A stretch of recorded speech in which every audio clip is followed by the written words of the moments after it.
Hi there. Welcome to Nicole's Creative Adventures. This is a podcast about knitting, quilting, spinning, sewing, and more. If this is your first time visiting, thanks for checking this out. And if you're a returning visitor, thanks for coming back. I really appreciate it. It's been mm,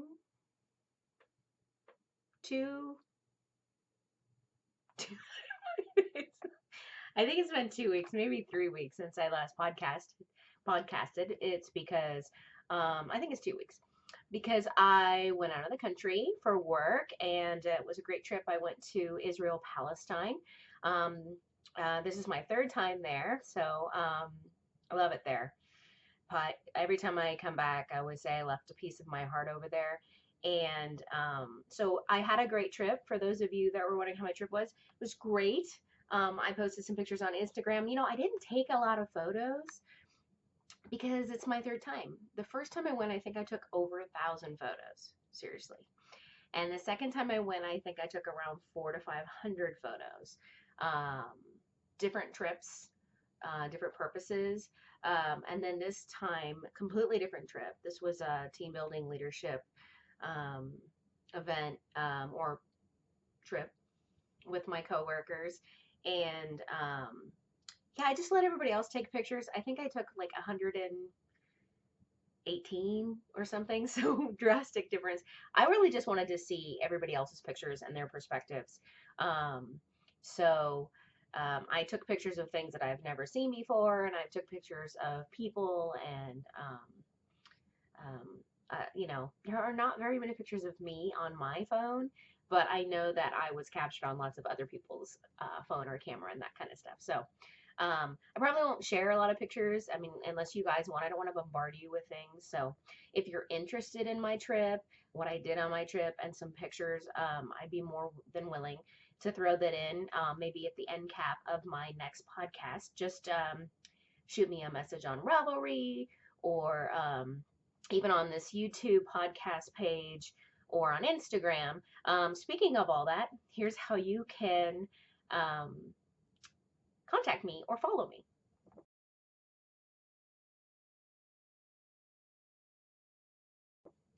All right, so let's move on and get on to the program. Oh, so besides not taking a lot of pictures, I'm not a big shopper when it comes to, well, when it comes to yarn and fabric and things like that. Definitely a big shopper when it comes to crafts. But I had there was no time. Our schedule was so hectic. Um, we were exhausted, and there was really no time to seek out and go find any sort of crafty um, place on this trip. So I didn't get to visit any yarn or fabric stores, and I didn't see any, to tell you the truth, where I was at. Some of the markets in Jerusalem and things like that I thought I saw, but didn't have time or wasn't what it panned out to be.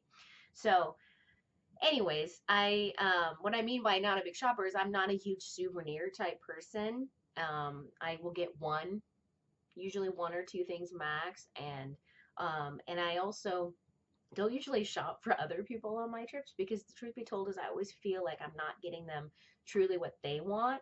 I'm settling with what I have available for me, and so it's not like something that I usually do. But anyways, for myself, I only got two things. First thing was I just thought this watercolor painting um, of the garden tomb was just really pretty, and it's in plastic, so I apologize for the glare. I'm just protecting it until I put it in a frame. And I just thought it was really pretty. It would go well with, I have buttered colored walls in here, so the problem is where not a lot of space. So I thought this would be nice in my craft room, and it's just really pretty and peaceful. And the garden tomb in Jerusalem is a garden where they used to make wine, so we know that it was at one point some sort of garden, but it's not necessarily the tomb that Jesus was laid in or resurrected in, but it would be the same type of tomb. It dates to that period, so maybe it is, maybe it isn't. Anyways, it's beautiful. That place is just gorgeous. And the other thing I got was this guy. He's a little sheepy. And mostly because I'm a knitter, but also this is the lamb. This represents like Jesus being the lamb, the ultimate sacrifice. So, but I just thought he was cute, and so he sits on my desk staring at me at all times with little googly eyes. Um, anyways, that's all I got on my trip. So, occasionally, this is kind of something new. I might show what book I'm reading. Now, here's the thing. Let me tell you a little bit about who I am as a reader. I have a mind that races when I sit down to read text. It's not how I learn well. Um, you know how people would have to read for homework and things like that. That's not how I read. How I read. That's not how I learn. I'm a more audio and visual learner. And so if you're going to rank them, I'm visual, then audio, and then um, word reading learner. So when it comes to reading, I don't do a whole lot. I do read my Bible, but I have to really concentrate on that. I usually have to geek out and start looking up location, period points, historical background text on so that it keeps me going. Um, and then when it comes to reading for work and like things that I need to leadership books and research stuff, I will not read them. I have to listen to them. So I have an Audible account, and I love Audible. I also have some pleasure reading books on Audible as well. So if I'm doing an intricate knitting or quilting, sometimes I'll listen to some books on Audible. But if I'm going to read anything, pleasure-wise, it's going to be historical fiction, because again it pulls in the facts, and or sometimes, right, it's fiction, but it takes place, and it's usually going along a storyline where there's some historical data that's thrown in. Now, I've read some heavy historical fiction and I never finished the books because I think it just got a little too intense, that it was too much work to read, if that makes sense. So what I like is I like light historical fiction, where the storyline is just easy to read, enjoyable. There are some really technical and like huge words. If I need to pick up my dictionary every 2 seconds to read something, it's not going to keep my attention. I'm going to get kind of bored. The storyline is going to drag, and it's not going to have my attention. So, anyways, so I like easy to read historical fiction stories. Usually, I don't mind if it has action adventure, or if it's drama, or if it has an underlining tone of comedy or romance. I don't mind, right? I'm not into heavy, hot and steamy romance, but a light, good love story is fine with me. So, anyways, I'm reading this book called The Splendor Falls by Susanna Kearsley. I'm saying it wrong. Kearsley. And this is my third book I've read by her. The first one I read, I really enjoyed. It was called The Winter Sea. And it's really good. It's my favorite so far that I've read. And then the second one I read, which I couldn't find, is the one with I think it's called Shadow Horses. That one's about a Roman legion. The first one, Winter Sea, is about is in Scotland during the time. Yeah, I'm really totally blanking on that. But anyways, and then this one takes place it takes place in France, which is a place I love, and during Queen Isabel and King John. So, anyways, reading that. So, obviously, I don't read a lot, and so I don't get through books quickly enough, so there's no way I'll be like, okay, and on the next podcast, here's the next book I'm reading. But when I do start a new book, or if I remember to show you, I will put that up. Okay, let's move on. I just thought for a second my thing wasn't recording, but it is. We're doing good. Okay, finished objects. Nothing.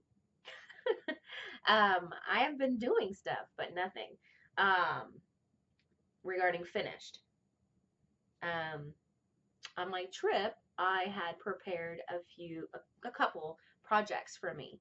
I had one that I prepared to take on the plane, which I'll show you in a little bit, and then I had one that I prepared to have because it had metal needles and they were DPNs socks, right?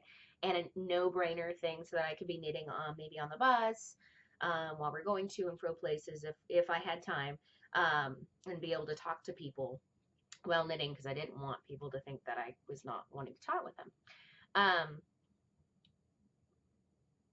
Yeah, I did work on them, but you'll see this thing. Let me start with what I did not touch since my last podcast, but I do plan on it. I'm just kind of attracted to some other ones that I'm working on right now.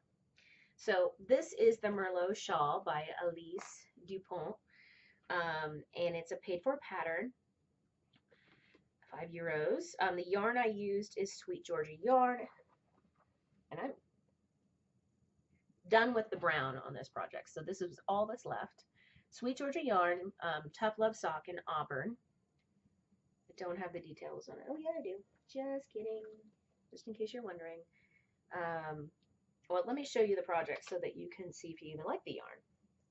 So this is a shawl. It's a crescent shape shawl. Yeah. The stitch marker is in an old spot. I haven't touched it since my last podcast, so I should just move it down here. And of course, my stitch marker is the Eiffel Tower, right? This is called Merlot wine, and Eloise Dupont is French, so I decided why not put my little Eiffel Tower proper keeper on it. But anyways, it's hard to show this but it's starting to, this part is all done. I'm now cast on and started the applied edging. And this is all I got so far, and I got to go all the way around this sucker, but you will see it's got this really pretty kind of rolling feature. It's like a cable, but it's more like waves actually from this direction, but they're actually going to fall the other way. Actually going to lay this way. So I don't think they look like waves at that point then. Anyways, it's pretty. It's I wouldn't say it's brainless because it's an, I think, 11 or 12 row repeat, and each row is completely different. Not hard.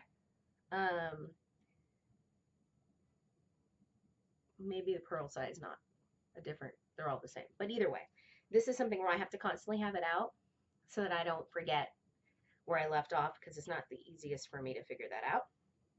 So I'm here. I've got this much done. I have to go all the way down. Yeah, as you can see, this is going to take some time.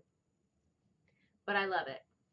I won't be wearing a shawl anytime soon because it's today it's probably like 89 degrees out. I live in California. I live in the Bay Area in Livermore, if you want to know specifically. And yesterday it was 98, and the day before that it was 102. It said it was only like 99, but then we have thermometers outside, and my phone even said feels like 102. So it was hot. So we're having a little bit of a heat wave. It might cool down a little bit this week, but not much. So shawls won't be worn probably till the fall. So I have time on this, but I love it. I definitely want to keep working on it. Oh, the yarn. So this was Sweet Georgia. The brown. Nope, not the same color. A little more chestnut. 80% superwash merino wool, 20% nylon. Sweet Georgia yarns. And then this is succulent fiber. This is that really pretty, it's like a peachy pink. It's not a baby pink. It's a peachy pink. There's some of that orange undertone coming through. And this is called succulent fiber, 75% BFL, British BFL, and 25% nylon fingering weight. The color is Blossom.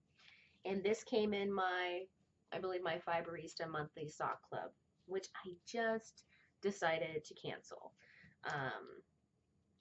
Because I'm cutting back a little bit on some things. I feel like I have way too many monthly subscriptions. And so, plus, there's some things we're doing to the house. We just did a bunch of work this weekend. And so I just want to be smart about the money I'm spending on my yarn. If I start pumping stuff out to where my stash starts to decrease a little bit, then maybe I'll move it back up again. I enjoyed that club. It wasn't that I didn't enjoy it. It was just one of, if I had to pick a few out of all the clubs that I'm part of, that was one of them. And this is living in the bag I made, my little French tulip bag. There's that. Okay, so things that I'm actually working on. So I started these on my trip. If I can just find my some socks. In my last podcast, I finished 2 pairs of socks. That's 4. 2 pairs of socks. And so I wanted to obviously cast. I always have a pair of socks going, always, right? This is my TV knitting, I call it, or when I'm sitting with my husband watching something on TV, whether it's sports or movies or TV shows, which I don't watch a lot of TV, but when I do, this is what I do. And this is in my fun bag that I made that I love by Art Gallery Fabric. Can't remember the actual, and then the inside is orange. I love it. So I thought it doesn't quite match. My husband says the bag matches great, but the socks don't quite match it, but it's the same feel. See, this is a self-striping yarn, I'll tell you.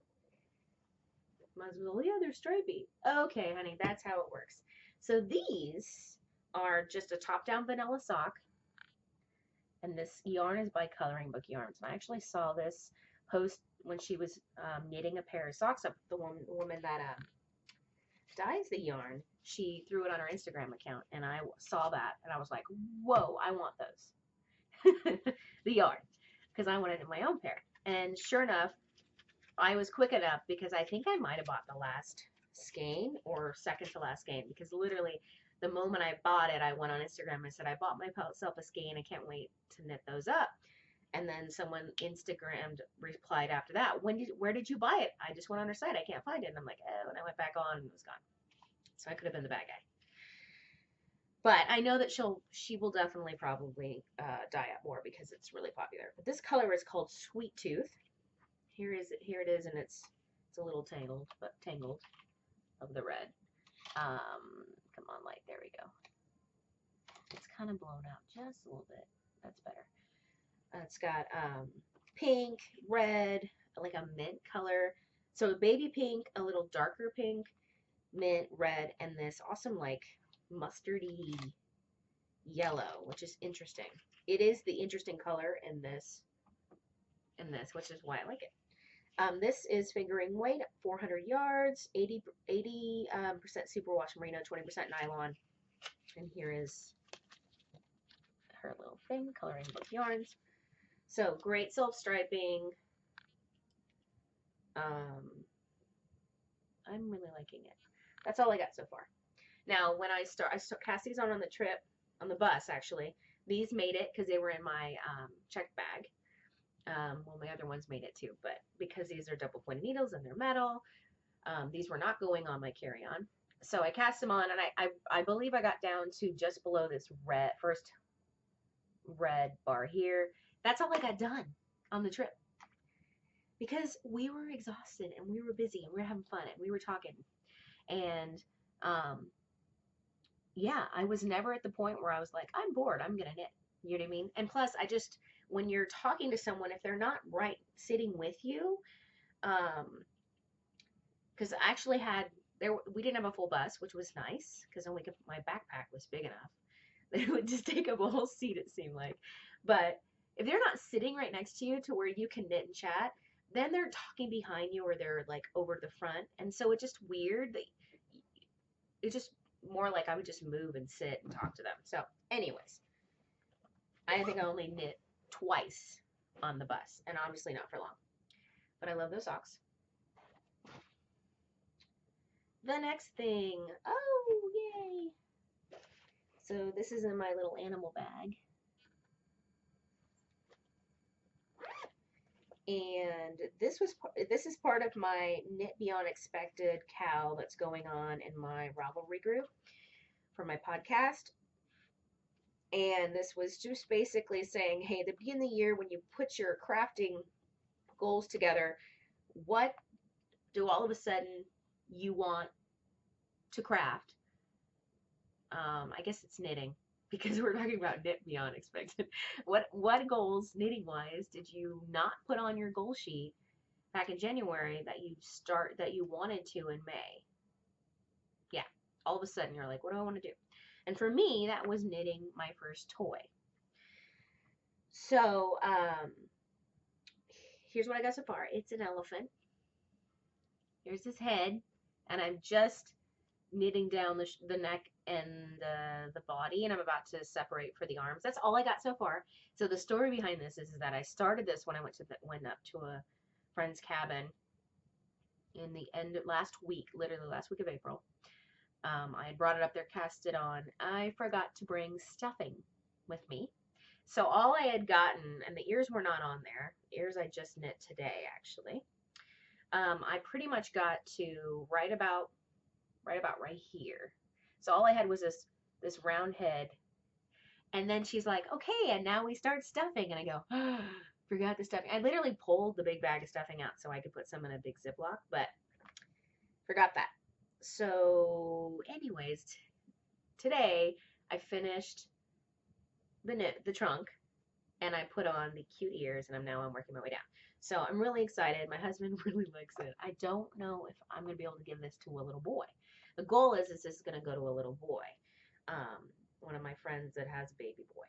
But my husband was like literally holding it and cuddling it. It didn't even have eyes on it yet, and he's already getting into it. So anyways, it was cute.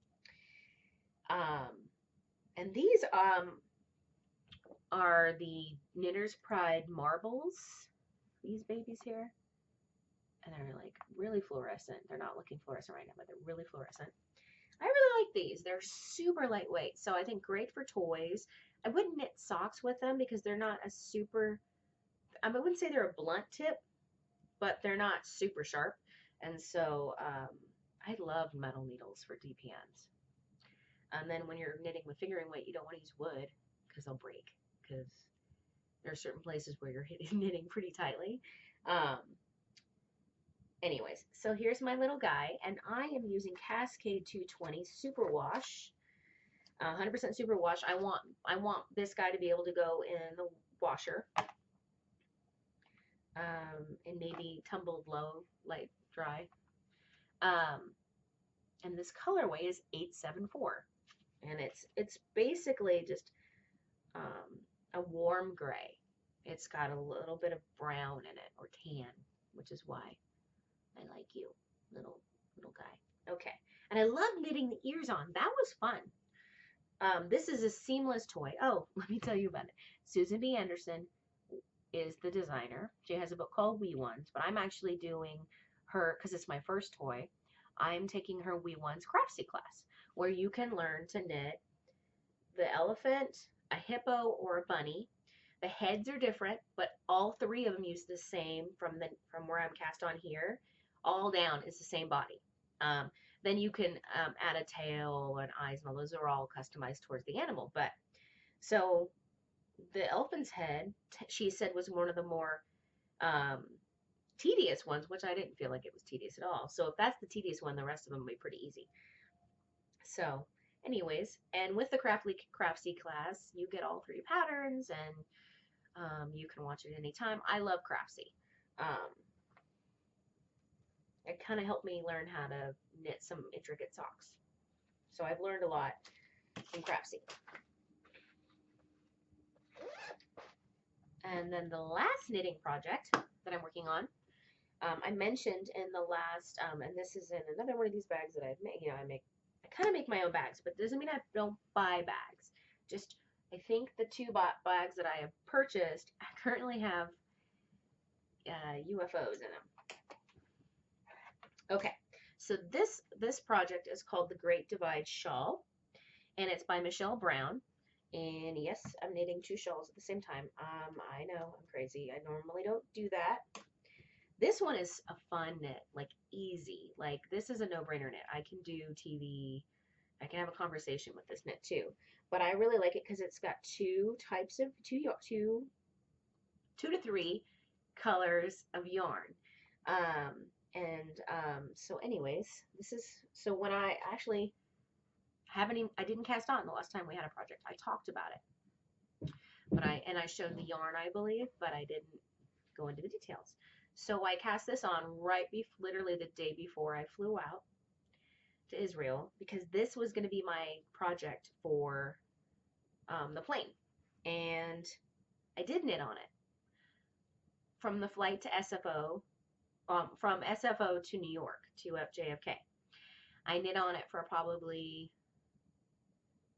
2 hours, give or take. I mean, you're cramped, and so I had 2 hours max, because I was sitting next to some friends. So we were conversing, and but that's about it. So I cast on, and I think I got to about here. I don't know, let me see.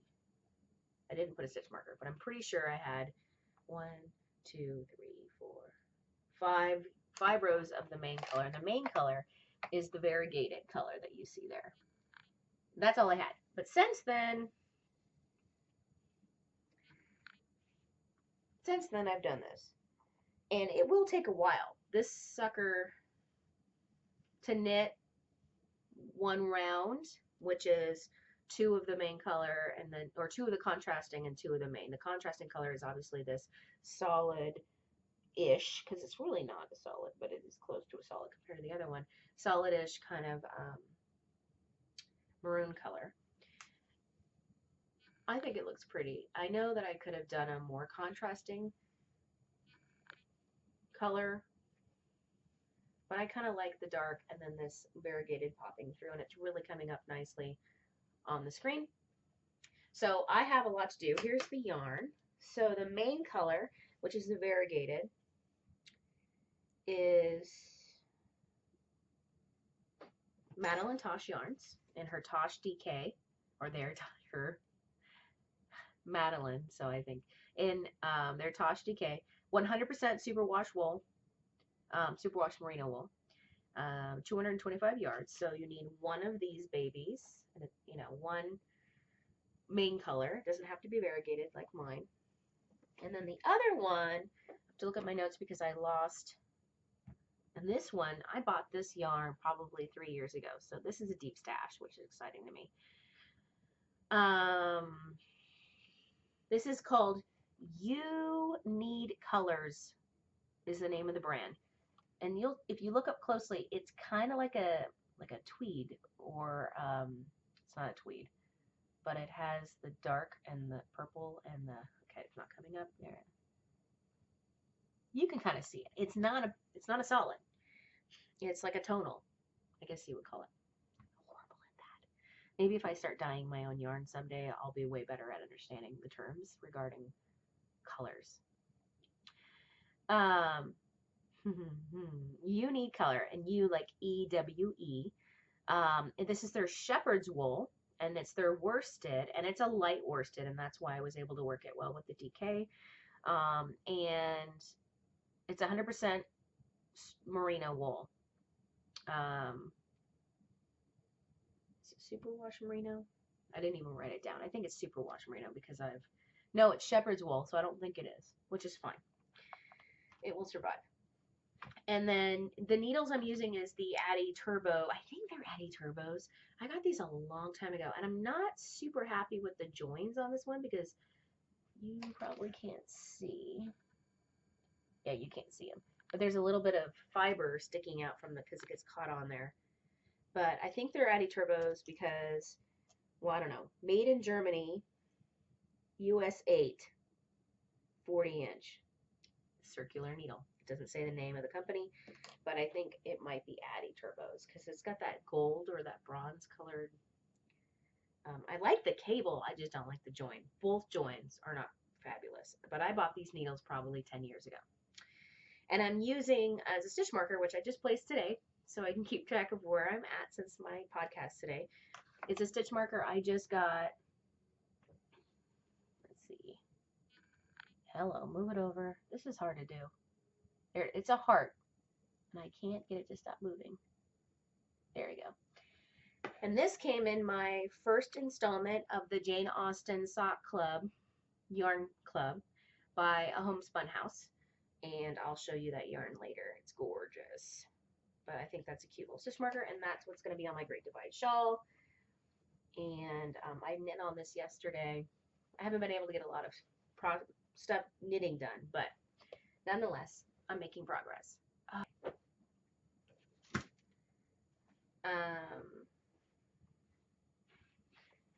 Oh, quilting. So guess what? I started quilting yesterday. I have a lot of friends from work who are having babies. Lots and lots of babies. So on this trip alone that I went on, there were 3 pregnant ladies. But I have at least 3 friends that I know that are coming up where they're far along enough. They know the sex of the baby and they're showing big time and they're getting close. One of my friends, Colby, she literally at her last day at work, she's on maternity leave now. She's due the end of this month, I believe. So I need to get my butt in gear because I've been slacking. Like, I don't know what I was thinking.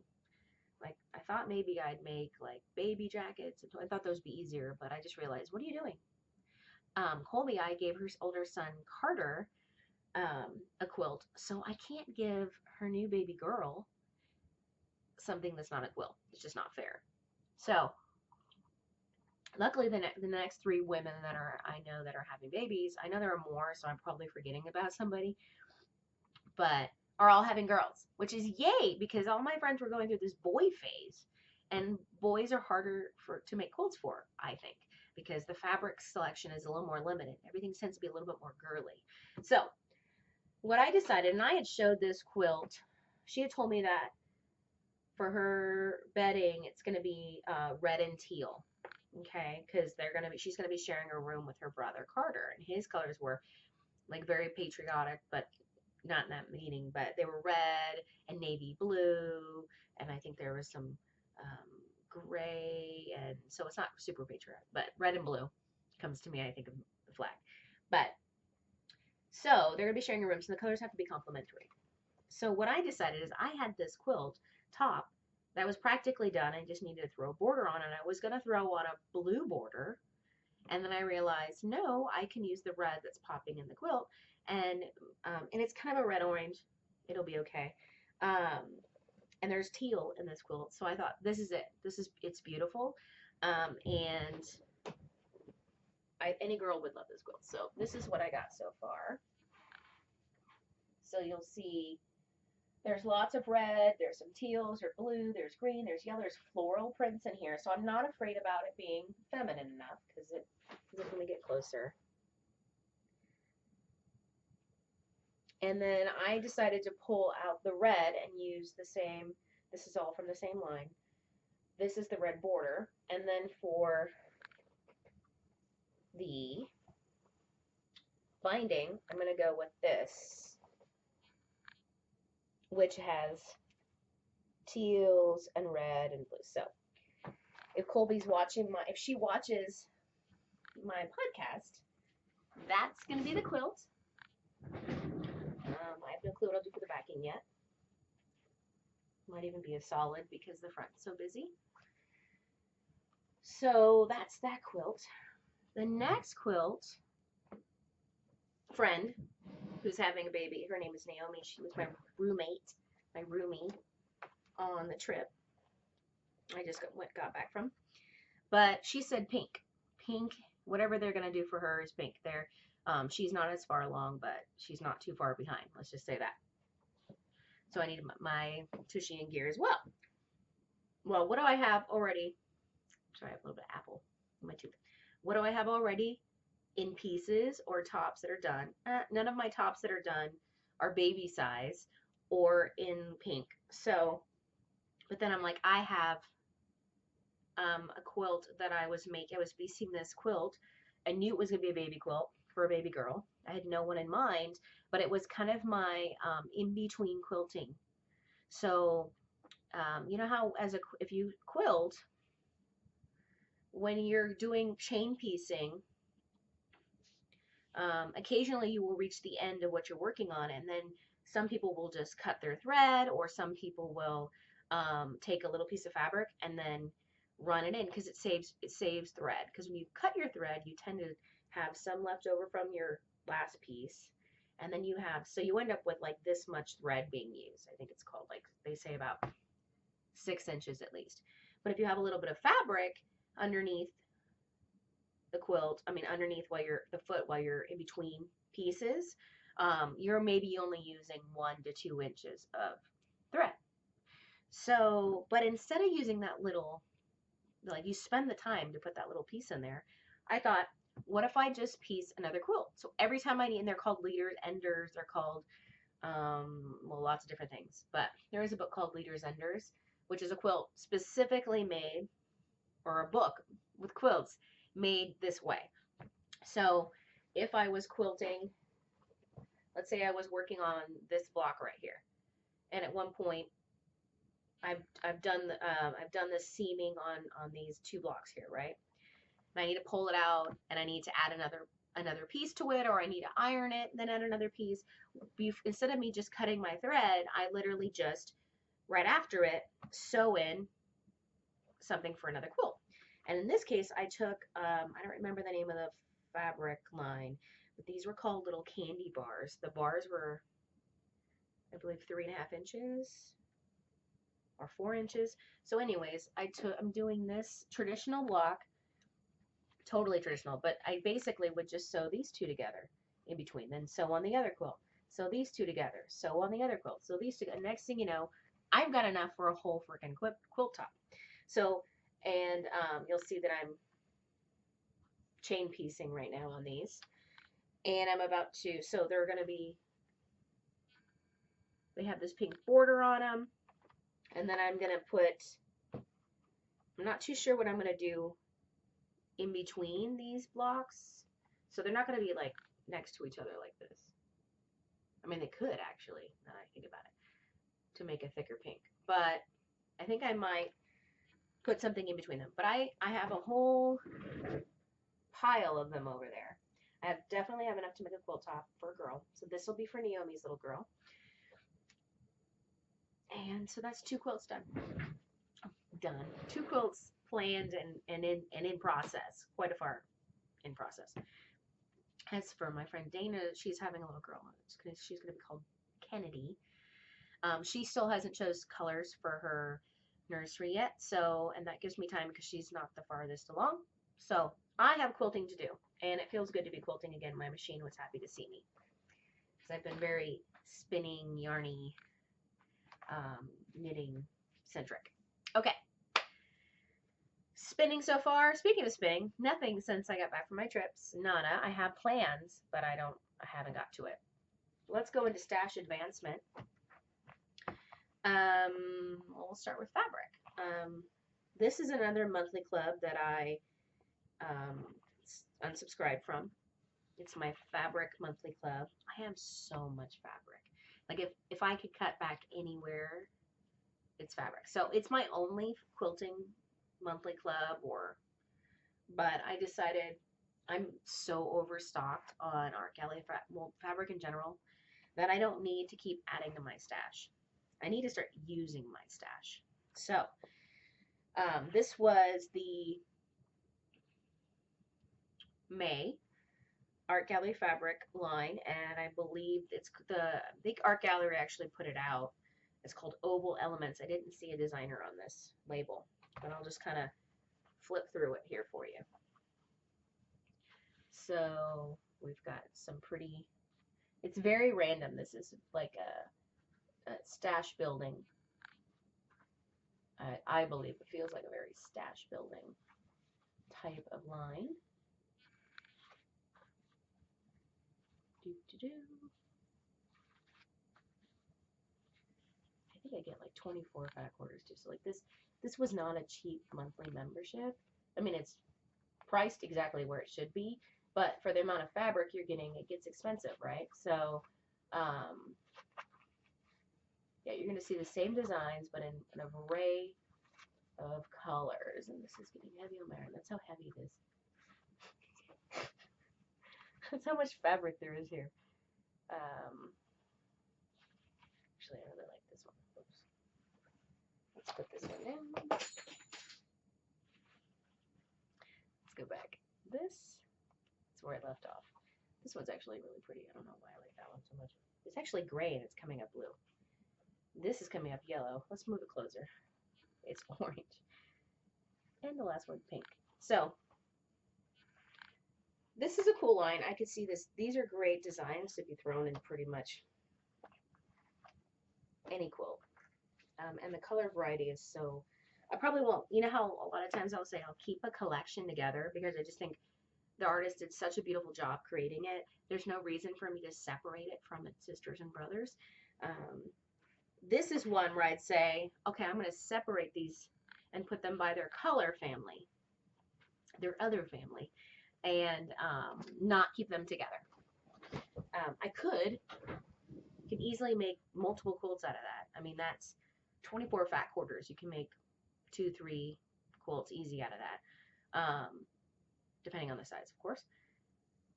But I'm going to separate it. I'm going to put it in its color families, and that way when I'm looking for an orange or I'm looking for a navy, I know where to go. I know that it'll be an option. Done with the fabric. Onto the fiber, specifically yarn spun up fiber.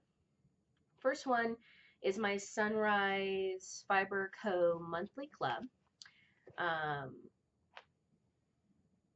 This one I'm keeping as a monthly club because I've been, well, also some of these clubs I prepay 3 months, so this was a prepaid one. I do the Surprise Me Surprise Sock club. There's some options where you can choose literally your base. This is Surprise Me. I'm saying any base that you feel is best with that color. So this is the Filigree Sock by Sunrise Fiber Co. And the color is called Clementine. Oh yeah, it's bright. But that's coming out not totally pretty. It's not as my light, so it's, yeah, it's better. So very Clementine-y. I don't have anything like this in my stash. It's very like summer is coming color. It's 80% superwash merinos and 20% silk. So the filigree has silk in it. It's very soft. 400 yards. So there's that baby. Now, my last installment, I believe, because when you cancel, sometimes you paid already, and I might get another one. But for my Fiberista Sock Club yarn, this brand is called from BAAH, and this is the La Jolla base, and the color is called California Poppy. Look, little bit darker. This is a little more washed out. This is darker. This is a really beautiful yarn, if you can tell. I don't have any, well, now I have something in the family. They don't really go, I guess they do go together, but why would you put, doesn't make any sense. 100% superwash merino. So this would be perfect in a shawl, 400 yards. But my husband's all, well, that color would look good on you. I'm like, really? So, sorry. Anyways, and this is a really like spongy yarn. I'm excited about this one and this one actually. I just don't know. I could see them being added to something. Okay, sorry, I had to go feed the animals because they were starting to whine. Oh, you can hear Jack through the door. Mom, Mom, Mom. So, next. This is like the sad story. Space Cadet Yarn Mini Skein Club. Okay, so I've been collecting mini skeins from this club. It's a ombre club, although my last installment, not this recent one, but the one before that, was not, it was all different colors. So maybe I got the wrong one. Either way, they were really nice colors. I'm not going to complain. I liked them. So this one is the green. It's the green family. So there's a whole bunch. Okay, well, 5. And I believe these are 100. Oh no, 100 grams. Yeah, 100 grams total of 5 skeins. So there are 20-gram skeins. Little mini skeins. Gosh, I'm really bad at showing yarn. But the colors are a little brighter than you're seeing there, just because of the lighting. And so I decided I haven't used any of my mini skeins. I haven't done a single thing with mini skeins yet. Was collecting because I wanted to do kind of like a rainbow blanket. You know, whatever design I choose, I kind of wanted the colors to kind of bleed into each other and move, along. Because just throwing random skeins together kind of freaked me out. I don't know. Now I'm thinking, when am I ever going to get to these mini skein things? So I decided to put a pause. Doesn't mean I won't go back, but I put a pause on the mini skein club. But I do love them, and I started in January or December. I think I have 6 of them. So I mean, 6 is 600 grams of fat of sorry yarn. So I could easily do something with those. Plus, I have a handful of minis, like a jar full of minis that I'm collecting that are from swaps and things like that. And so one day I will do something with them. I mean, if you don't even, plus all my leftover sock yarn, there's like a bag hanging over there. That's my leftover sock yarn from socks, and some of those, like the last pair of socks I made finish was Hedgehog fibers, which I'm going to talk about my new monthly club that came. I only used 50 grams out of that 100-gram skein. So I could literally make another pair of socks. I can even just shorten them a little bit, but I could just cut those into minis, or I can do a patchwork sock that I've seen a few people like Molly from Homespun House is doing. I'm loving that. I'm more likely to do a patchwork sock first before I do like a mini, like a sock yarn blanket. So, anyways, there's my greens, which would look very cool with my yellows here. If you're an Oakland A's fan, which I grew up as, and I'm still an A's fan, but I'm also a Giants fan. My husband's a huge Giants fan. But this is kind of looks like some A's colors going on there. But anyways, and then if you just add the black to the orange, Giants. Okay, so moving along. Hedgehog Fibers Club did not cancel this one. This stuff is, it was hard enough to join their club because it seems it's like always busy and there's only a certain amount of time. So I've got my next installment, which I love, is 2 skeins of sock yarn, each one. So I just love that. 2 different skeins. So their sock yarn is always 100 grams, 90% superwash merino, 10% nylon. I have been wearing my first pair of Hedgehog fiber socks that I completed. I'd say they're very comfortable, but I can tell because of the 10% nylon that they probably won't wear and tear as well as maybe some of the tougher ones, but they're definitely comfortable. So this color is super cool. I love the, of course, purple that comes through it. The color is called Water Lily. Look at this. I don't think I have anything like this as well in my stash. Very, very, very, like, summery to me. Like, this makes me think of getting in the water, in the pool, or the lake, or even like actually this color would not be light color. Light color is more like brown or green, but this is more like ocean or lagoon. It's very lagoony to me. And then the other color, I really like this one, but I think I'm more attracted. If I had to pick between the two, which one's my favorite, I think it would be the second one. It's just unique. It's called Serendipity, and it's got this awesome gray, and it's got this magenta purple stuff, this weird burnt red colors, these pop of neon green.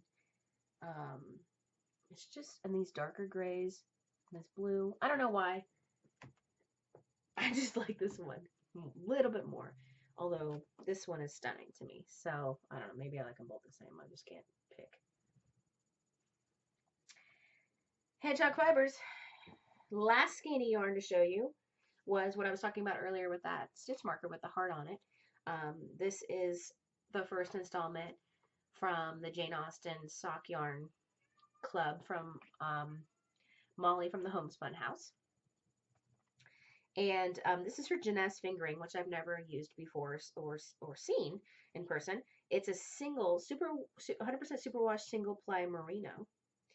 And the name of it is a quote from the book, Emma. And I believe it's Mr. Knightley that says this. If I loved you less, I might be able to talk about it more. Anyways, Emma's a great. I've never read the book Emma. I've only seen the movies. I've read lots of other Jane Austen books, but for some reason I never read it. So put it on my list of things to do. And okay, so to tell you the truth, I have read other Jane Austen books, right? And you might think, I don't know if that's exactly historical fiction, Nicole. And I go, you're right. It's not. But I went through a phase where I was just on it, you know? But thanks to Jilly from the Knitting Broomstick podcast, she introduced me to the annotated Sense and Sensibility, or actually annotated Jane Austen novels. So someone went and annotated it. And I'm going to grab it real quick because it's right over here. I bought the Sense and Sensibility one.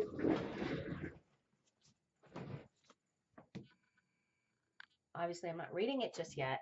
I do plan on it. I should have got the Emma one because I haven't read that book.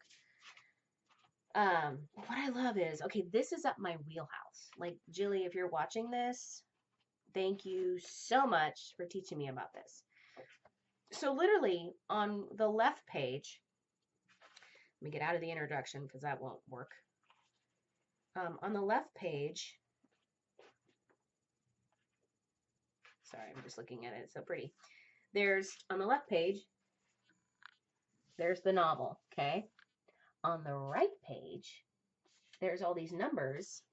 So, let's see.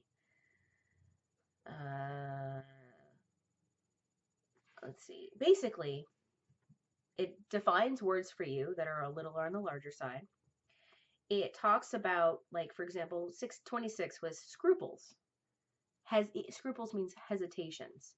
Then also we'll talk about like clothing, if they mention something, or they mention something food, or etiquette, or locations, or those kind of things. Over on the right page, it'll explain it for you. So then you don't have to go get your iPhone, or go and find your dictionary, or go and look in some sort of historical book or whatever to find what does that mean? Like, what exactly is she saying? I mean, this is great. Okay, so now it's not hard for me to pick up a dictionary. I've done that before, right? And sometimes when I'm reading a book that's older, like Lord of the Rings, certain things like that, where we had a dictionary with us when we read it. And when I say we, it's my husband and I on our honeymoon were reading through the whole books while we were chillaxing in Hawaii. But we had a dictionary because there were words in there that just did not make any sense because we don't use them in our language, but they exist and they're actually quite grand and beautiful. So I don't have a problem with that. But what I really love, and I'm excited about this, is the whole location descriptions, etiquette, habits, lifestyle, things that are not what we're used to. And so will help me grasp the story better at a level that I didn't already had read it at or had watched it at. So anyways, there's a whole slew of them. I think possibly there's one for every single one of her Jane Austen's novels. It's quite fat, but that's because you're only reading one page or two if you're me and you want to nerd out. So that's me nerding out. Okay. Last thing, Jane Austen yarn. I told you it's from Emma. And here it is. So it's very pretty. And I would say, like, it's part of this color is actually hiding. It's got this really pretty, I want to use like blackberry, Marionberry color. And then this really pretty gold through this pale, soft pink. It's beautiful. And it's like, you know, for a super wash single ply merino, it's very shiny. It almost looks like it's got silk in it. So I'm excited to figure out what I was going to do with that. And my last thing to show off is fiber. And this is from the Sweet Georgia Yarns. Sorry, my IH's Yarn Club. And oh, wait, hold on a second. If you have not gotten because I know this is the newest thing that I got in the mail. This is part of June. If you have not gotten your June Sweet Georgia Yarn fiber from the club, please look away.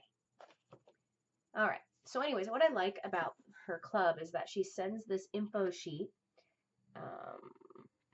The color is called Long Beach. I'm not going to go over the colors in case you're part of this club, but she talks about the fiber, spinning ideas and thoughts, and how she came up with the color. Like you can't see here, but she talks about the story, inspiration. So here it is. It's really pretty. Can't see the colors. But it's superwash merino. I'll give you that. 100%. Let's pull it out of the bag. Very exciting. I like to smell my fiber. A little bit of lanolin smell, but it's processed, so I don't think it's really nice. So that's the fiber. That's all the fiber I've gotten. My yarn shops locally don't carry fiber. So if I'm going to pick fiber up, it's going to be online or in a club or at an actual show at a booth. So you probably won't see a lot of fiber showing up in my things. Plus, here's my deal with fiber. I need to spin it, right? Fiber, I don't think fiber is good to sit. I think yarn, because it's been plied and it's, washed and dyed and everything. I think it could sit longer. But I think with fiber, I've heard people say that, like, you don't want your fiber sitting too long. Someone said it attracts moths more than yarn does. I don't know if that's true. It's the same exact thing, right?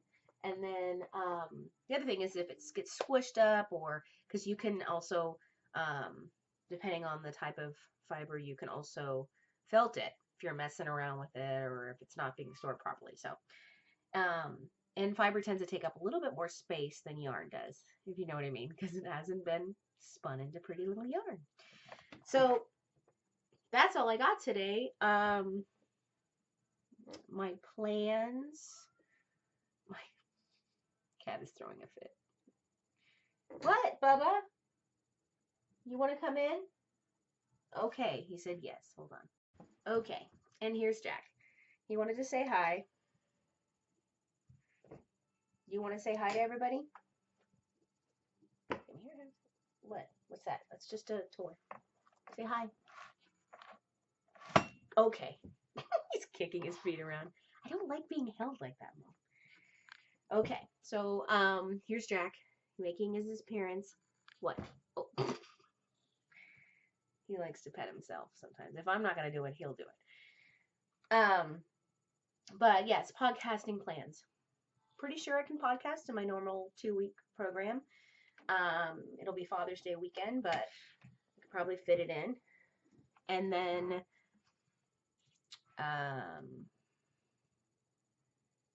trying to figure out what else I'm doing. I'm just going to craft. I'm going to try to do what I can. Work's a little busy. This past week was my first week back in the office, and had lots of meetings, and it was pretty busy. Little cray-cray, but good, but very good. And yeah, we're getting into the summer months, and there will be times where I might podcast a little infrequently or randomly, because my parents have a houseboat on Lake Don Pedro, which is a lake about 2 hours from here.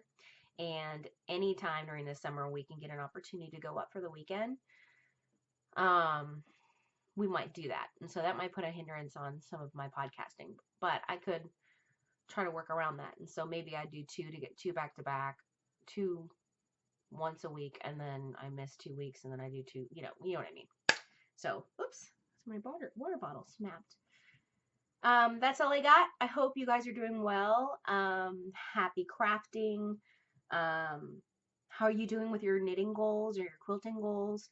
Personally, one of the biggest goals that I had was to knit 12 pairs of socks this year. Well, I'm on sock pair 7, right? And it's June. So I think I'm right on schedule, right? I mean, I guess I'm ahead of schedule. Yeah. So, yeah, I'm excited about that. And it's not even like cold weather and I'm still knitting socks. I think socks are light and easy. So, yeah. So I'm just curious how you guys are doing. Are you ahead of schedule on your goals? Are you really behind? Are you rethinking your goals and going, I kind of was like, I don't know what I was thinking. Are there like, new plans and new goals that you're adding? And so just curious how everybody's doing and how they're feeling, because we're mid-year. It's June now. I didn't even say the date, but today is June 5th. And yeah, if you're planning to submit and join the Knit Beyond Expected Cal, that is in my Ravelry group. The deadline is, which means I need to get my elephant done. The deadline is in 10 days, June 15th. And the prize will be yarn. And I think it's going to be, I haven't picked the 3 yarns, probably in my next podcast. Oh, wait a minute. What's today? In my next podcast, I'm going to reveal the winner. So, well, either way, I'm going to have 3 skeins of yarn that the winner can choose from. And right now, if I remember correctly, because I picked a weird cow. Only one person, I think, or 2 people are actually joining the cow. So, hey, if there's only one person, she wins automatically. So, obviously, works in progress will count in this cow. But it was like, what did you start? What did you want to start or just started that was not part of your original goals for the year? That's new for you. So, a new technique, a new type of pattern that you've never done before, a new type of yarn that you thought you'd never use, things like that. So, hey, be creative. But anyways, I'll talk to you guys later. This is taking a long time. Okay, bye.